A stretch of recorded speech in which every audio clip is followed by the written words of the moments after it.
Well, thus ends India's AFC Asian Cup campaign, and whilst everyone expected that you were in a group that perhaps the luck of the draw wasn't too kind on you, still a rather disappointing ending to what was a campaign that in truth promised a lot, given the kind of form India had been showing in international games prior, to fizzle out, lose 3 games, and actually not even look like you were trying in most games. It's disappointing.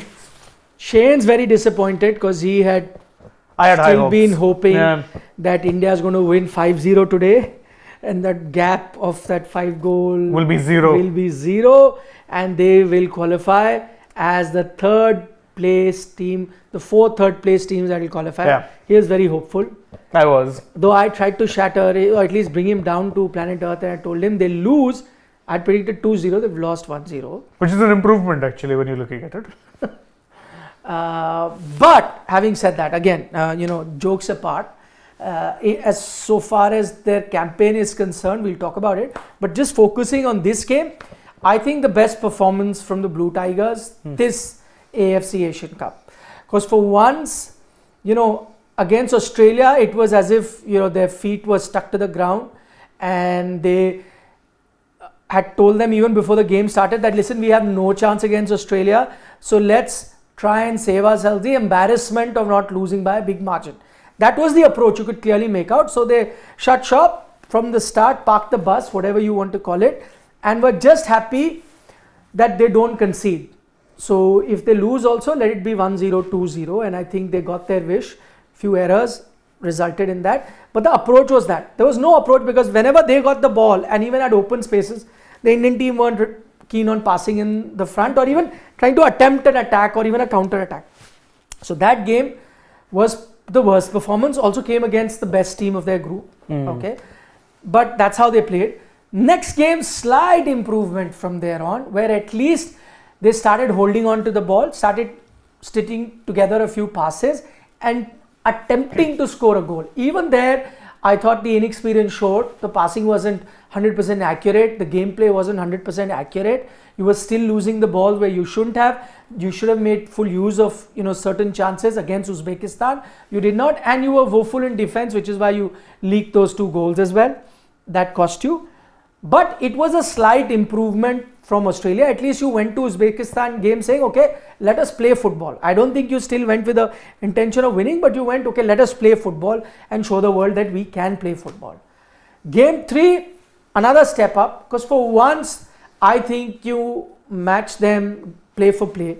Throughout the game, I think there were equal number of chances that, okay, I'm not looking at hard, cold data in terms of, attacks on goal or ball possession, but just overall, macro look, whatever, if you saw the game like we did, overall it did seem like you were ready to match them. And it looked like a battle of equals. Of course, this was the lowest ranked team other than India in this group.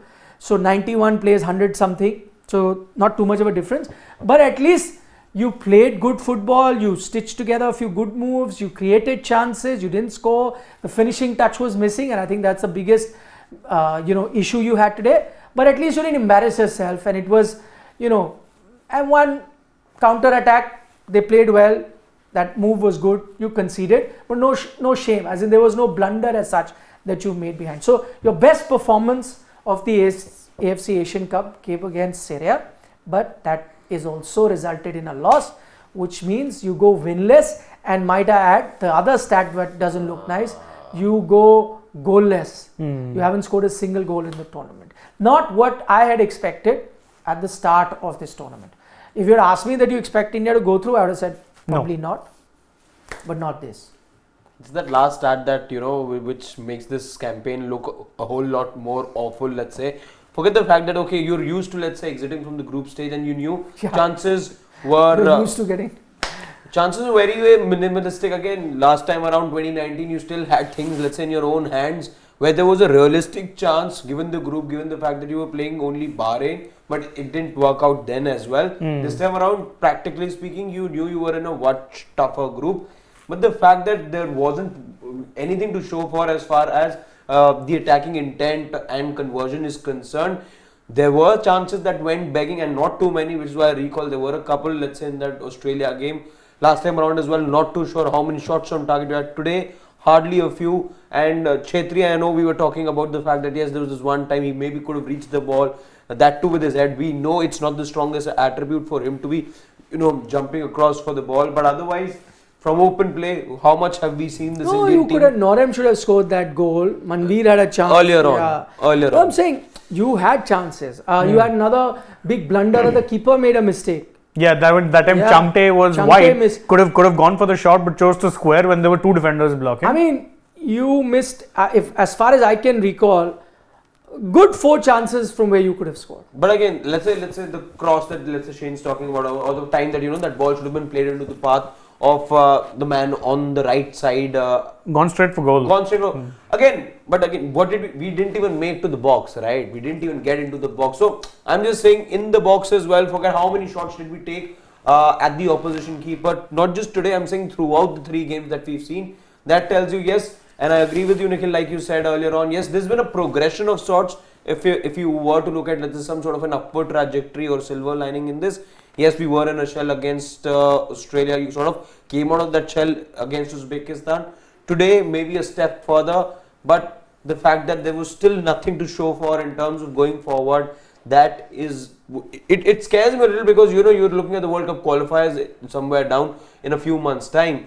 For this team, going forward means problems then, if the fact that you couldn't even, let's say, break down, let's say 68th place of Uzbekistan, or for that matter, today's opponent, 91st rank. So yeah, that doesn't look good going forward as well. I mean, see, everyone expected that this was a tough group, right? I think you're in the same position as you were in 2019. Of course, in 2019, the only difference was you had one weak team who you thrashed. So what that did... But they finished top of the group, didn't they? Second. Second, ironically. But imagine, you managed to get that result against them, which had your fate in your own hands. Here, you were reliant on others. But why I'll say this is a disappointment. I agree the group was tough. But if you and we sat and previewed this tournament, I would have said you needed to have a minimum target of finishing third. You could have, because Syria is a team which you've beaten in the recent past. You've lost also, but they are on an even keel.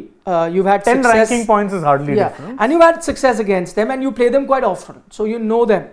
So if you had asked me to put a target for this Indian team, I would have put finish third. I'm sure But you've not done that. You finished 4th. You've lost every game that you played. So can't be a campaign. It's a forget.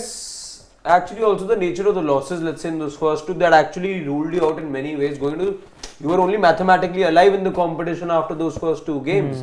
For you to have gotten third, but for that also you couldn't have lost the way that you lost again, because a victory today also. A win today would have finished you. I'm not saying qualify. Finish third. I want you to finish third. Qualification is another thing.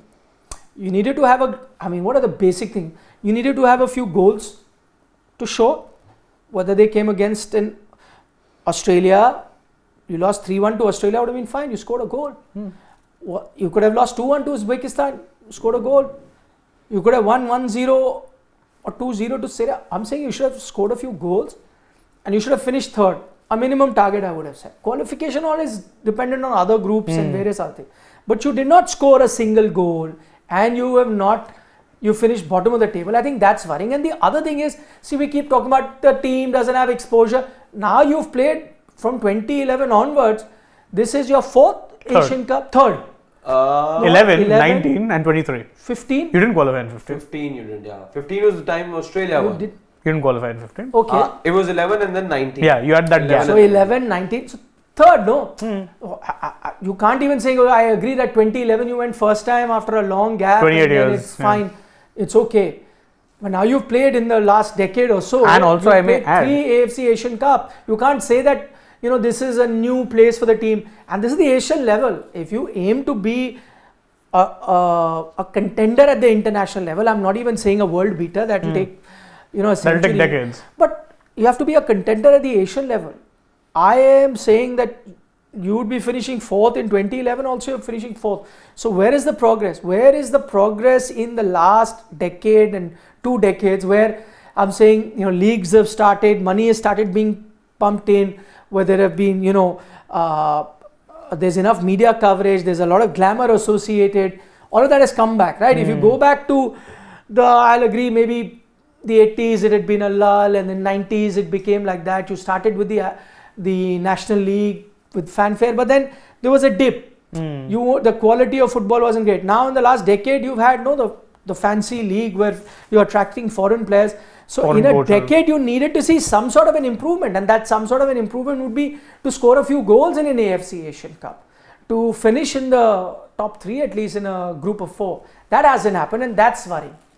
It is, and again, if you're looking at it, what makes it even worse is that if you go over the core teams from 2019 to now, it's very similar. Yeah. The squad core has remained the same. You had a Gurpreet back then, you had a Jingan back then, you had a Chetri back then, you had the likes of Anirudh Thapa back then. A lot of these guys were there and thereabouts in the team. Subhashish Bose, Pritham Kotal, granted his legs are gone, but there's an experience there. You have players there who've been there at the top level. And you've had exciting new youngsters come in. Mahesh Singh Nawar, Lalinjwala Changte, all these guys are good youngsters and no impact, none whatsoever. It's frightening. That I think is worrying, because much is, I'm sick of that whole thing, sleeping giant, that's been going on for 2 decades now. You've been sleeping giants for more than 2 decades. No, I'm saying this whole thing of, saying sleeping giant are going to be waking up. Please wake up. No, 2 decades ago it started that sleeping giant is going to be waking up. We're still waking But it's up. been like 2 decades and it hasn't woken up. So something drastic needs to be done. I think you need to look at the way the game is running. Certain points, I think everyone points out, grassroots focus. All of us know that. But what is happening? What is at the ground level? What is it that is being done? For 20 years since I've been covering, before that watching as a fan, but once you start covering, you realize, right? You go to press conferences, you attend, FIFA president comes here, AIFF does press conferences, there are roadmaps, there are functions where roadmaps are announced. Always. 5-year plans, 7-year plans, all of that we cover, we report, we say, but the results not happen. 2 decades I've not seen it. You're still there. I mean, we're talking about, I think, the good example, you're talking about 2 decades of coverage. My career started in 2017, which happened to be the same year India hosted the Under-17 World Cup. That was one of the... The time that we scored the soul. Yeah, Jixon Singh. I was there in the ground for that So was match. I. Nice match. And the energy. crowd went crazy. Oh, the energy was next level. It was shaking. Yeah, you could legit feel, like I was at the press When box Jixon and you scored. could see all of the... I was in the stands. Even Press better. box would be covered, right? No, not really. didn't I have a mean, glass. no. The press box is like, if that's where you're standing, you can see all the fans there. So there was not really much of a difference. So you could feel the vibrations, because I remember around us also some journalists lost their minds. Saw a couple of laptops fly. Yeah, it was like that. They're like, oh God, you just scored. Laptop's gone. Oh, okay. I was sitting with 2 football coaches. Yeah. One was an I-League coach at that time, and one was the director of football of AIFF at the time. So I was sitting with them and watching it. Nice. They were also very happy, celebrating. And that time, I remember this whole thing came about that, hosting an Under-17 World Cup, it'll be the catalyst for youth football in this country. I've not seen anything. 7 years later. 7 years. I've got grays in my beard. Still not seen it. I remember this would be, I don't know which year, must have been 2010, 11 or something like that, where the FIFA president had come. At that time, it was Sepp Blatter. Yeah. Yes, Blatter had come, and then the whole coverage, and this, I mentioned sleeping giant because he said India has a sleeping giant, as in so much potential, and we are starting today to get this sleeping giant to wake up, and you will see in some time. I mean, Sepp Blatter's gone. Infantino is here. Yeah. Arsene Wenger's come. Wenger came. Yeah. No, it's not their fault. No, it's not their fault, of course. But I'm just saying, this whole talk about we'll wake up. Also, I mean, to be fair, I was a big supporter of the ISL, because I thought, if you pump in money, it'll help Indian football. And you did get players of better quality coming. And how will your players learn? When they start playing with players of better quality. True. And I thought that, results will begin to show. But again, ISL's been there 10 years now. And in fact, I will say that the quality of the league right now is fairly good. But that's not translating to the international level just yet. But maybe what needs to happen is, of course, it's all happening at the domestic level, but maybe as a unit, as a team, one we know is something that the coach keeps complaining about, that the fact that between the AIFF and the clubs, the ISL clubs, there isn't enough coordination that the players get released on But tell you- time. That's never going to happen. That happens at all international levels. I'm saying that's what. Second, Argentina cribbed that they don't get Messi when he was with Barcelona at certain time. And the now you finish your second point. thing, because again, this is a team which anyway doesn't play that much that often. Second is the fact that quality oppositions. Yes, I know there's a gulf that clearly this sort of a tournament shows. Yes, you won the SAF, you won the Intercontinental last year, but let's say to progress to the next level, you're not even competing to the Asian giants right now. You're not even talking about the South Koreas and the Japans of the world at the moment. But maybe what you need to do is be playing tougher opponents at a regular basis, so that not only they're a reality check, but you know what you need to push forward to a margin. You know, just a loss, let's say at the hands of Australia, maybe is not enough for you to then be playing such quality teams time and time again. Maybe that's it gives you that motivation as well, and know where you stand truly. See, with Stimac, the complaints which we used to get, and we were getting them a lot, I remember during the Asian Games, where he didn't get anything close to the squad he wanted. My point was, I thought it came across as political wrangling on his part. Why? Because in these matters, as someone who's played all of his football in Europe, he would know better than anyone that when it comes to international or the club versus country thing, the club will win out every single time. The only time they are mandated to release players is during a FIFA window. FIFA window means it has to be either a continental tournament or it has to be a FIFA tournament. It's the only time clubs are mandated. Otherwise, the clubs can say no, thank you. So the clubs were well within their rights to do what they do, and I don't blame them. If I'm looking at it from the perspective of a club owner, we talk about in IPL, teams making losses. ISL is a loss-making machine. It's something people aren't realizing because the broadcast money is quite frankly not coming in. You don't have a title sponsorship, and the league is now essentially owned. The broadcast rights rather are taken on by the people who own the league, who run the league. But I think now they have. I was reading somewhere they'll have an auction for the TV rights. No, they did before the season. This year, this is the first time it's happening on those channels. Yeah. So now it's coming in, right? The broadcast money. I don't know how much, and even how much comes in from zero to something. It was there, it was minuscule. The point is that broadcast revenue is very much obviously the way you make your money, and if it's not, there were two major problems. The other major problem was with the previous owners. The channel also happened to have a stake, which meant they weren't dividing or distributing as much of the revenue as they should. Obviously that may change now, but again, a lot of these clubs need to become financially solvent. It's a big favor a lot of these clubs are, a lot of these owners are doing, that they're actually pumping money into something that is giving them no returns despite existing for 10 years. There are no returns. No, but I agree with all of that. But see, there are other countries. I mean, Syria is a war-torn country. No structure, nothing in that sense. You have countries, you have certain African countries where the sport is not paying you at all, and there is Talent. There is talent, but then it comes, right? Whether you bring it just by scouting, or you have a grassroots program, or there's a culture that exists. I mean, in India, I will never believe that a football culture doesn't exist. Yes, you can't compare it to a sport like cricket. Completely agree.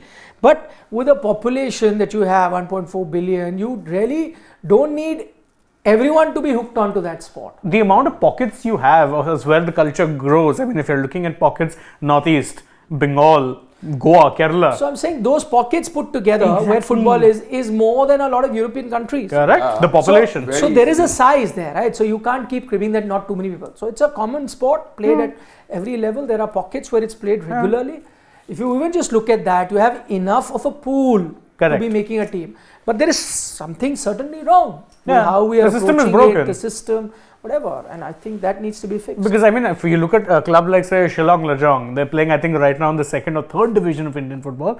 They get crowds of like 40,000-50,000 people sitting on what look like those community style stadiums, very close. Think Ambedkar Stadium in Delhi, where you're sitting very close to the action. You can see it regardless of where you're sitting. Those kind of places, you've got 40,000-50,000 people coming to watch football. It's mad. The culture is there. It needs to be tapped into. Just in those circles. Just tap into the Northeast. Tap into a Bengal where the culture has existed for donkey's years. I mean, just as you have a Mumbai lobby, quote unquote, in cricket, in football it's always been the Calcutta lobby. Because those clubs, the two major giants, ran everything. And if you were in Kolkata, there are 10,000 small little clubs there, you were making your money from them. So the culture exists. The fact that a Calcutta football league still exists, it's a nothing burger of a tournament looking at from the grand scheme of things, but it gets you crowds of 30-40,000 when And I'm not even talking about the derby. No, Mohammedan Sporting could be playing, or some of the smaller teams could be playing. People go to watch. So there is a culture that exists. I refuse to believe this thing that there's no culture. Yes, the culture might not be there so much in the northern states. I get it. It's not quite caught on there. But you know what? The maximum number of players in the ISL are from which state? Punjab. Yeah. Highest number of players playing professional football in India are from Punjab. There's a reason for that also. They have that academy over there. Yeah, but I'm saying it still exists. Yeah, no, but they had a culture. One of your first title went to JCD Fagwara, a club based out of Punjab. Correct. Yeah. In fact, if you go back in time, look at the Durand and stuff like that, Punjab were one of the teams back in the days that did actually, the Punjab teams, the Punjab regiments would do very well. Talking about north of India, there's a massive culture now in J&K. About Real football. Kashmir. And I know this for a fact because when we used to play a lot of these football tournaments at school level, I remember teams from Uttarakhand. At that time it used to be UP, but what I'm talking about Uttarakhand as in from the Garhwal and the Kumaon region, lots of boys, it was their go-to sport. So there's a massive culture in the hills as well with football. So even North has that. And if you look at a lot of your Nepalese players also come from that northern belt. Indian Nepalese players that come from. Yeah, Chetri would come under that if I'm not mistaken. Chetri is from Delhi. They grew up, but yeah, I mean originally. Yeah, would be from because Dehradun has a lot of population. Sikkim has a lot. I mean, Baichung is that. Sikkimese sniper. That's what his nickname was. So, but you get it from. So even in the north, you have pockets where it's very popular even today. So again, doesn't matter north, east, south, west, wherever. And by the way, every part we've covered actually. Yeah. We just had that together. That's enough. So the problem lies in how either way recruiting, how our grassroots programs are, how our top level leagues are. All of that have to be taken into account. Grassroots definitely a problem. As again, I go back to that thing with what Stimac says. He's saying that with Indian players, once they're at 18, 19, they don't have the same level of coaching that European kids have from ages 7. And obviously professionalization. But my point is, Shane, this was exact thing said 20 years ago. Correct. And at that time you had said, yeah, we are starting this program, grassroots programs, proper coaching, we're going down to remote areas. So if you had put that 20 years ago, you might that have problem of even now getting 18-year-olds who've not got good coaching, that means that program is not in place. The outreach, it's in place and hasn't worked. Exactly. No, but if you had a structure in place, right, coaching techniques and everything. I know that it exists because I did my own license. So I'm a licensed coach, but I went through AIFF processes. I did the course, I gave my written exam and all of that. So I know that they had, but after that, how much of it is percolating down to the kids? We don't know yet. We don't know. And that's the thing. I mean, that's what I think. Maybe you don't need to look at it purely as like a federation-run thing. Maybe clubs need to take more responsibility. What is the very common thing you hear about when you talk about the top European clubs? All of them have their youth academies. No, but that's here also. So what ISL has done is made it mandatory. So each of them have it. But my point is exactly this. If I'm an ex-club, not taking any name, I'm an ex-club and now it's mandatory, it's part of your contract. Contracts, yeah. Then you need to have a junior program, junior team. So I have junior programs, I have junior teams. But what am I actually doing with those junior programs and junior teams? How would you know? Correct. So I have it on paper. I, for example, I'll organize an Inter 15 tournament. Let's say I'm a team from Delhi, Under 15 tournament, and I'll tick mark boxes. Yeah, it's done. I've done my junior program. What is that benefited? Who is it benefited? Have I coached anyone? I disorganized a tournament. Or for that matter, I may run a team, but that team is what I typically do. I don't run it every day. I don't have a coach there. I don't run it every day. Every time there is a tournament that I need to play, I pick up 15 players from different academies in Delhi, put them together, give them my jerseys, they play. Who keeps a tab on what I do on a daily basis? Correct. So there are a lot of ways that you can circumvent it. You can, skirt the issues. And that's exactly what's happening. So unless you really have a robust system, either residential academy or a daily sort of a setup where you are identified players like it happens in Europe, then your grassroots will improve. Otherwise. Yeah, I mean, if you're looking at good examples, obviously not trying to get there, but look at how, say, a Barcelona does it or how an athletic club does it. When they take on one of those players, in fact, this is true even for a lot of the bigger England clubs, when they'll take on those young players, when I say young players, I don't mean 14, 15, I mean 6, 7, 8-year-old kids. What they'll start doing is they'll make them relocate to where the club is based. Their schooling and everything is taken care of. Accommodation they'll have there and thereabouts, and it's not like fancy accommodation. What they'll do is they'll put them up with a local family. So you're staying in the area. Your schooling is done. You're doing your football training. That's very important. Those early years of getting used to the rigors of professional football, preparing your body for the rigors of professional football, ensuring that you're working on your natural attributes. If you're quick, how do you get yourself quicker? If you're a tall guy, how do you ensure you're bulked up so you can use that tallness to your advantage? That comes from a young age. You can't turn 25 and be like, oh, I have raw pace, so let me become a winger. Not how it works. Too late. Do we have any questions, please? Harshit, please contribute and take some questions. He is yawning away, so he can take a few. Keep him awake. Go. Vishnu saying that India again were outplayed by Syria. This was the only opponent we have at least drew, if not win. He really needs a coffee. Well, I struggle to read from this angle anyway. Okay, I'll read them. I'll read it. Vishnu Rajendra says, India again were outplayed by Syria. This was an opponent we should have at least drawn with, if not won. Completely agree with Vishnu. Valid point that you make. Okay. Sachin Kashyap says Manveer was horrendous today, and so was Norem, by the way. Yeah, he had good touches, but then ruined it with one bad touch. So, and also a lot of time he should have passed where he just held on to the ball too long. Yeah. Trying to be like Messi, I'll dribble past everyone and score the goal. Almost managed once, but yeah. Yeah. Almost. But yeah. Sachin Kashyap being a little harsh on Manveer, but I'll agree with Manveer. The problem is he's a bit of a limited player. He's good for one thing, if you need a target man. Yeah. So which is why he shouldn't be starting then. But you know what? He has good skills. Like I did see him in that game. His body dodges and his few dribbles were very nice. But yeah, you can't. His pace is in there. Yeah. Like I'll give an example. Two examples of Lukaku when he was slimmer. Everton, or even with Inter first time around under Conte. He was a slim guy. He had slimmed down. He had gained some weight. He slimmed down, but because he was so solid, he had that burst of pace which you couldn't catch. Another very good example, Drogba. You always typified him as, oh, that guy they'll lump balls towards, but my God, when he set trail, good luck. You weren't catching it. He ran like a horse. Don't compare. No, I'm not comparing. My point is, if you have physicality, you can also be fast. Manveer, unfortunately, falls. Ronaldo is big, but fast. Yeah, correct. And so with Manveer, he's only physical. He'll have those two feints here or there, which can make him space to shoot. But if he's not in the goal box, then he's not doing anything. So yeah, that's the thing. Saurabh Mukherjee says, really not sure what we are thinking with this front line. I mean, defeat isn't the problem, but not even scoring a goal throughout 270 minutes is staggering. Completely agree, Saurabh. Exactly, and I don't understand. I think that's what we discussed as well. I don't understand the thought process with playing 4 attackers and leaving your midfield porous. Ideally play 4-3-3. You should be starting with an Anirudh Thapa who wasn't starting throughout the tournament. I find that mysterious. He's your best passer. And play 3 forwards, but let the 3 forwards have defined roles. Here you've thrown a Manveer in there and confused everyone. Are you going to lump a ball to him? Is he going to do his 2 skills? What is Changte doing? What is a Naurem Mahesh doing? Poor Chhetri, I really feel for him. This is his last international tournament. He's signing off without not 1 goal, not his team scoring 1 goal, and his biggest contribution being half chance headers. I really feel for him. Yeah.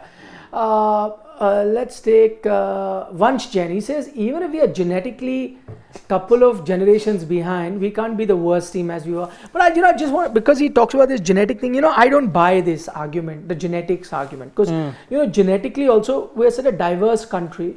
We have all sorts of genetic people available. You'll have the tall physique, you'll have the short and the stout physique, you'll have quick guys, you'll have slower big guys. Because we're such a huge and a diverse country, with different races all coming together. So I don't buy this, and also I'm tired of this genetic thing. Not all teams are big team. Like the Spanish team is hardly a big team. And they're mostly diminutive little playmakers. Yeah, it's so this I don't buy. Like if you looked at, and I've seen them if you looked at an Iniesta or a Xavi or a Messi for that matter, they're not the biggest people around. I mean, I'm not even, forget about the height, but even physically not broad or anything as such, right? So it's not always about the height, but some people are built tough like a Gattuso or something like that. So not even that. These are like really Norem style sized players that I'm talking about, not even bigger. There's a lot of our players are much bigger and physically much stronger than some of the players that I mean, I'm talking Manveer about. is stronger than Messi. That doesn't make him better, right? Exactly. So it's your pace, it's your training, your it's skill. all of that. It's your skill. The three players, let's say you mentioned, the highest skilled players, let's say of the generation, perhaps. But you know that Which genetic is why, argument. again, wrong philosophy as well. Like, because I remember while we were watching the match, too many long balls being tried. Again, if you got a Chetri, like why No, you? Chetri reaches every header. Yeah. No, but it's But still whatever. it's the worst use of his But skills. exactly. But I know. was Barcelona ever one of those teams? Look at the. They couldn't have with a Messi there. Exactly. They're not lumping long balls. But you knew what your powers were, right? You knew what your Suarez or a strengths Messi, were. you're not doing that. Or a The- Neymar also. The one year they were caught, that's when they realized that they really need to bolster, because again, not only were they conceding too many goals from corners then, but that happened much later. That's when Iniesta and Xavi were on their way out, and yes, that's when teams figured out. But with the ball, just those, not just three guys, the others as well around. Jordi Alba, let's say for example, yeah. What? And again, people will say that these players you're talking about are forward, so maybe they don't need that much physicality, which is also not true. A midfielder, but even defender, yeah, Roberto Carlos, short guy. Of course, he had his legs were about as broad as my waist. No, but a lot of our northeastern players are physically really strong. I mean, certain players from Punjab, as you spoke about, are physically really tough. Like a Jingan is physically right Very there. imposing. Yeah, but it has to be a skill and various other things that go into it. Your coordination with the rest of the team, your pace, all of that comes. This genetics argument I don't buy. Yeah, it makes no sense, especially when you consider that the best. For years, football was dominated by technical players and forever has been. Yeah. It's not a sport that requires physicality. You're mixing that with the American version of football. Yep. Or as we call it, hand egg. The other point that KK makes, he says dishonesty is one of the main reasons in Indian sport all across. You know, where he talks about that age group tournament, which I agree. That's also a bane of Indian sport. It's not very specific to what we're discussing today, because I don't think that is down to that, but yeah, it does happen where certain good players always are left behind because they are playing with proper age certificate, and in their age groups they don't look good because half the players are over age. Then they are the ones who go next step and the next step, and sometimes the good players lag behind because they're playing with their correct age and looking inferior. Whereas, and then they leave sport at the age of 12, 13, 14. They could have been the players that do really well. That took you forward. Yeah. So you have to even it out so that the good talent doesn't miss out. And I'll give you an example because I have a friend, his daughter is a runner, and she's quite grown up, she's a good runner. Now as she's progressing to better tournaments in India, and he shows me a picture, there are girls who look like double her age but running in the same age group. And what happens, supposing she's winning at her district whatever, but she's going at state level, now she's not finishing in the top 3, slowly or gradually she's 12, 13 now, and maybe 2-3 years down the line father will say no, you're not good enough, so you focus on something else. She misses out. Those girls may be double the age, but they will then stay true to form. So if they are 17, they're not going to improve much now when they reach the senior level. Whereas this girl at 13 could have the potential of improving so much more by the time she gets, but she'll pull out because then she's competing with girls who are double there. What do you do? But they're carrying certificates. Yeah. It reminds me of this one story. I remember recently some guy had shared it on Twitter as like DM screenshots. He's talking about this one event, some interzonal event in India where I think there were long jumpers or something, and as soon as the NADA people came to test, one of the long jumpers turned into a high jumper. Why? He bolted over the fence to avoid being drug tested. He legit climbed the fence and hightailed it out of there. No, the biggest story was in Delhi Athletics. Oh, yes, 100-meter race that happened. And there are two parts to the story. The first part is, which everyone covered, there was a 100-meter race here. And again, doping is another issue, by the way, which is also at age group, across sport. So this 100-meter race happened at Jawaharlal Nehru Stadium, and only one competitor ran, and that became a big story because the remaining 7 competitors, the 8 finalists, the 7 ran away because they heard the WADA officials had come to do the dope test. So they ran away. And one guy who ran, everyone thought the honest guy runs, so that became a big story. And you thought that was the end of the story. We all laughed and we said, see, only one guy ran, and everyone else they ran away. The second part of the story that emerged a month later was even more interesting. That one guy who got tested and tested. Yeah, I there is a story. He We did that tested story. positive. We did that story. I remember because I had done it. Yeah. I saw it and I was like, so one guy is claiming to be honest, but he also returns a negative sample. Look at That's that. the problem with Indian sport. Exactly. That is the problem with Indian sport. So at this level, if this thing happens, the fair guys, the ones who are not doping or the ones that are not fudging their ages, they all pull out because they think they're not good enough. Correct. Whereas they could have been, some They could have been guys generational talents. Yeah, they could have been. And generational doesn't mean they're going to become the next Usain Bolt or something. But the best sprinter maybe India have had since Milkha Singh. But I'm saying, like for example, this doping thing, now it's happening at school level athletics. My point is that same thing can be, in athletics you still have WADA officials or whatever going. In football and so many other sports you don't do it. Who is to say, in football as we just spoke, speed, if I'm a second quicker than the defender who's, trying to stop me, I'll be the best player on the pitch. Correct. That is the difference between me scoring 3 goals or going goalless in a game. And if I'm taking that advantage with 3 goals, looking like the star of the game with that dope, and nobody tests football players by the way at that level. Because you don't suspect that is going to give you any advantage. It does. Pace, strength, energy, recovery. For 90 minutes. It'll make if on a normal day I'm at par with a player, with that I'm Superman that day.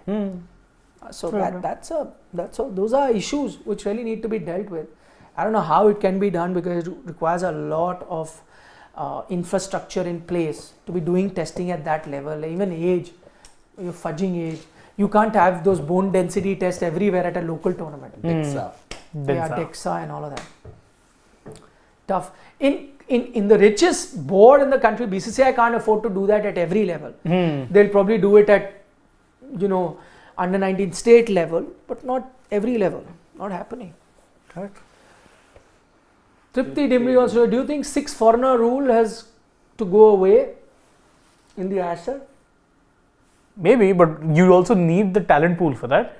It's not a cause and effect thing. If you remove that, then your quality of the league may drop. Exactly. Unless you have the talent pool, don't think of doing that. You don't have the talent pool right Doesn't now. work like cricket where in IPL yes you're going with 4 only because there is enough talent pool, right? Football. You can go with 3 also. Yeah. To those that gave the genetic argument, Tripti Dimri has a point. Neeraj Chopra. Correct. He's No better example. Work hard, focus on your craft. win. That's it. Yeah. That's what every sport needs to do. Correct.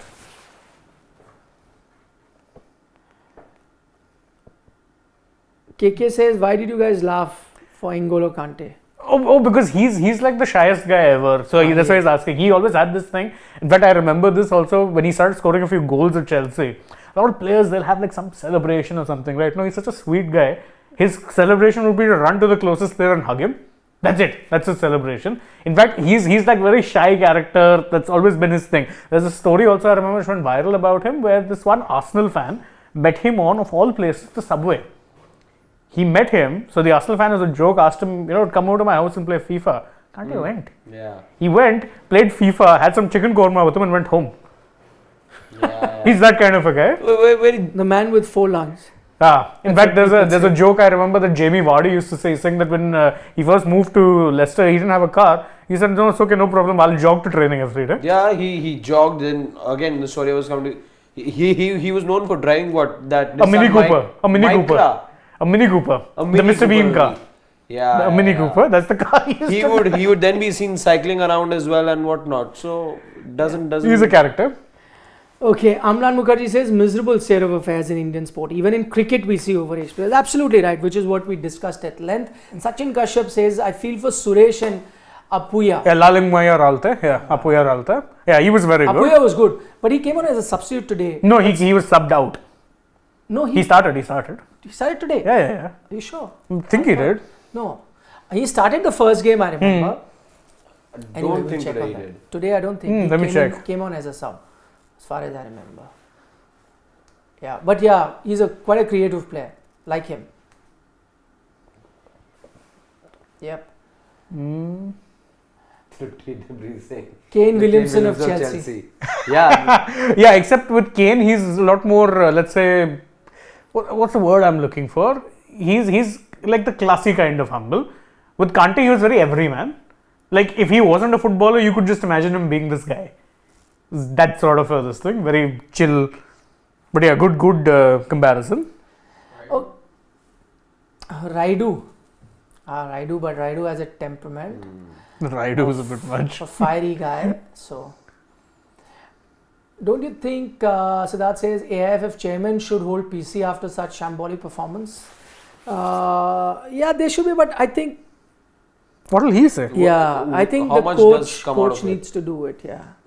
But I don't know if the coach gets an extension after this. He might not. They anyway Might were not, looking. yeah. Yeah. Because see, the thing with him was that he was quite vocal, and if you take that approach, then you need to give results, because then the opposition or the people in power wait Yes. for you to slip up. One opportunity, and now they've got a big one. Yeah, Lalingmaya Ralte was in the starting 11 today. No, Ralte, I was talking about Apuya. Apuya. Apu, that's him. Is it his full name? His Apuya is his nickname. Yeah. I don't know. I saw him coming in. No, he's going out. That's what I'm saying. Maybe, okay. Because he was coming, the player who was coming on for him was Anirudh Thapa, who definitely didn't start. He didn't start. Anirudh Thapa didn't start. Yeah. He didn't start any game. No, he didn't. Yeah, I remember. He didn't start any game. Okay, final question. Prashant Mishra, maybe the two of you can answer, since you're Premier League fans. Who's winning it this season? I hope not City, but they will. No, Liverpool. I think they're doing it. Much as it pains my belly to say it. Yeah, I don't want that 20th title to be, then that record to be shared. So, which is why I'm fine. Let's say with City getting a 4th on the trot, but I'm not having Liverpool get to 20. So, yeah. I think it's happening. They've seemed to have clicked. Their midfield is finally clicking. I think it's them. Hope not. You're okay with City?